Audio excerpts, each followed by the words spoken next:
Maamuzi matatu muhimu ili kufanikisha ndoto yako. Eleanor Roosevelt, mke wa aliyewahi kuwa rais wa Marekani, aliwahi kusema, I am who I am today because of the decisions I made yesterday. Akimaanisha, maisha ninayoishi leo na vile nilivyo leo ni matokeo ya maamuzi niliyoyafanya hapo jana. Namna pekee ya kubadilisha mwelekeo wa maisha yako ni kufanya maamuzi maishani mwako. Ni lazima uamue ili upige hatua. Watu ambao ni waoga kufanya maamuzi katika maisha yao siku zote wamekuwa ni watu wanaodumaa na wasogee hatua mbele zaidi. Ni kweli huna pesa za kufanya biashara kwa sasa. Lakini je, ukiendelea kukaa hivyo na kusubiria pesa zitakuja? Ni kweli umeumizwa katika mahusiano yako yaliyopita. Lakini je, ukiendelea kuishi na kulia namna hiyo, maisha yatabadilika? Ni kweli umefeli katika elimu yako. Lakini je, ukiendelea kuwaza kufeli kwako, matokeo ya mtihani wako yatabadilika?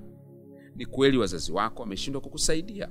Lakini je, ukiendelea kuwalaumu na kuwanung'unikia maisha yako yote, maisha yako yatabadilika kwa sababu hiyo? Maisha huwa yabadiliki kwa kuendelea kuangalia hali ulionayo bila kufanya maamuzi ya kupeleka mbele zaidi. Maisha huwa yanabadilika unapofanya maamuzi. Kuna maamuzi matatu ambayo lazima leo uyafanye. Uamuzi wa kwanza, amua kubadilisha mawazo yako. Mawazo ndio chanzo cha mafanikio. Hivyo usiruhusu mawazo yanayokukosesha furaha, mawazo yanayokufanya usikie maumivu, au mawazo yanayokukumbusha kufeli kwako. Nguvu hiyo hiyo unayotumia kuwaza mambo ya kushindwa, anza kuitumia kuwaza mambo na mawazo ya kushinda. Jiambie kila wakati, mimi ni mshindi.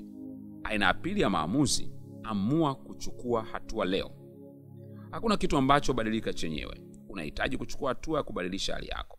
Kazi zitakufuata, zifuate ziliko. Watu wengi huwa wanajipa majibu ya hapana kabla hawajajaribu. Usihitimishe kuwa haiwezekani wakati bado hujajaribu hata kidogo. Ukianza kuchukua hatua, utashangaa mambo yatakavyobadilika maishani mwako. Sio ngumu kama unavyofikiria. Uamuzi wa tatu, amua kutokukata tamaa. Kutokata tamaa ni matokeo ya maamuzi ambayo lazima uyafanye maishani mwako.